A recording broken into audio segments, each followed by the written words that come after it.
Uma doença que geralmente atinge crianças vem preocupando adultos em Santos, a cachumba. Só no último mês foram registrados 95 casos em um único hospital. No aniversário de 34 anos, Janaína ganhou um presente nada agradável, que a acompanhou também durante as festas de final de ano: cachumba. Eu mal conseguia falar com as pessoas. A dor é insuportável. Então eu não imaginava passar o meu aniversário com cachumba. Nesta foto, ela registrou como ficou o rosto quando descobriu a infecção. Depois de 8 dias de repouso, a atendente ainda se recupera da doença. A jovem acredita que tenha contraído o vírus durante a participação em um show em uma casa noturna da cidade. Quando eu dei entrada no pronto-socorro, que eu fui diagnosticada a cachumba, outras pessoas que também estavam lá também participaram desse show. Então a gente acha que provavelmente tenha sido de lá. Janaína mostra os exames que fez e reclama da demora para ser diagnosticada. Eu dei entrada dia 22, fiz exame, um hemograma que o médico pediu, porque ele não achava que era cachumba, ele achava que era uma infecção de garganta, uma otite, me deu antibiótico e fui para casa. Dia 24 eu amanheci pior, porque tudo que eu não podia fazer no dia 22 e 23 eu fiz, e eu já estava, na verdade, com a cachumba, e o médico não pediu o exame detalhado, então não tinha como saber. Poderia ter evitado contato com outras pessoas. Com certeza. Quem passou meu aniversário Natal comigo, o risco de pegar é 100%. Na maior parte das vezes, a infecção causada por um vírus se manifesta na infância, durante o inverno e comecinho da primavera. Nós estamos no verão. De dezembro do ano passado até hoje, só neste pronto atendimento de Santos, 95 pessoas foram diagnosticadas com cachumba e só 2 pacientes eram crianças. E já que o assunto é cachumba, nós vamos conversar com o infectologista Rodrigo Angerami. Rodrigo, seja muito bem-vindo. A questão é a seguinte: quais são os primeiros sintomas, né? Além do inchaço, que já é bem conhecido e habitual aí da cachumba, e além disso, como que essa doença ela é transmitida? Uma coisa importante é que o indivíduo com o vírus da cachumba, ele começa a transmitir uma semana antes de ter os sintomas. Então, muitas vezes, nós não temos a condição, né, de interromper a transmissão, coisa que nós conseguimos quando há o sintoma, nós orientamos se restringir e ter o afastamento social. Mas o indivíduo começa a transmitir logo no período de incubação, ou seja, 7 dias antes dos sintomas. Esse é um dos grandes desafios.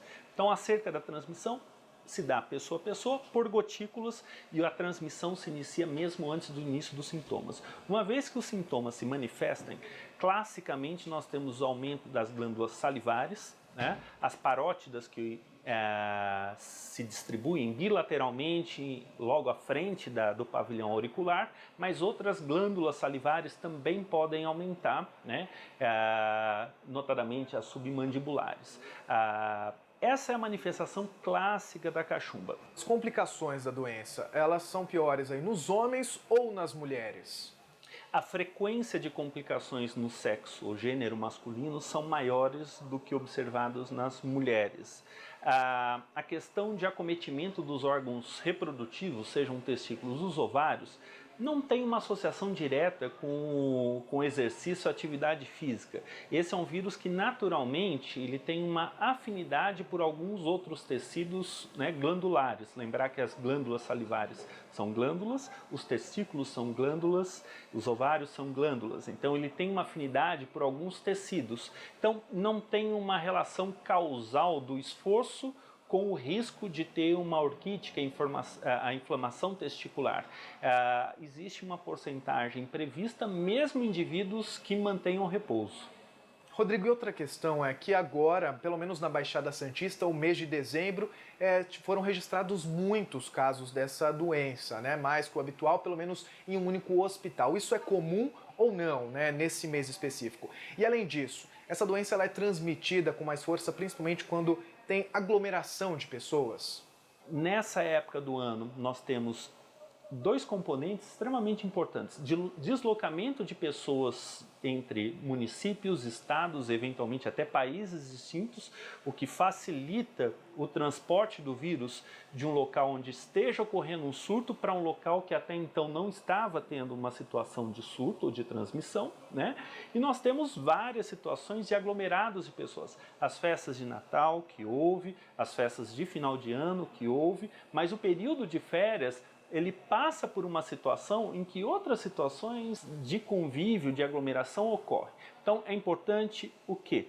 Que a gente tenha indivíduos devidamente vacinados para evitar a circulação do vírus, que indivíduos que tenham sintomas da doença não participe de nenhuma atividade social, ou seja, que permaneçam isolados no seu domicílio, fora do trabalho ou do lazer por um período de até 10 dias depois do início dos sintomas, e que a vigilância epidemiológica de cada município fique atento para a circulação de casos, porque uma vez que haja a ocorrência de casos, há necessidade de se adotar medidas como orientação de isolamento e eventualmente vacinação de bloqueio.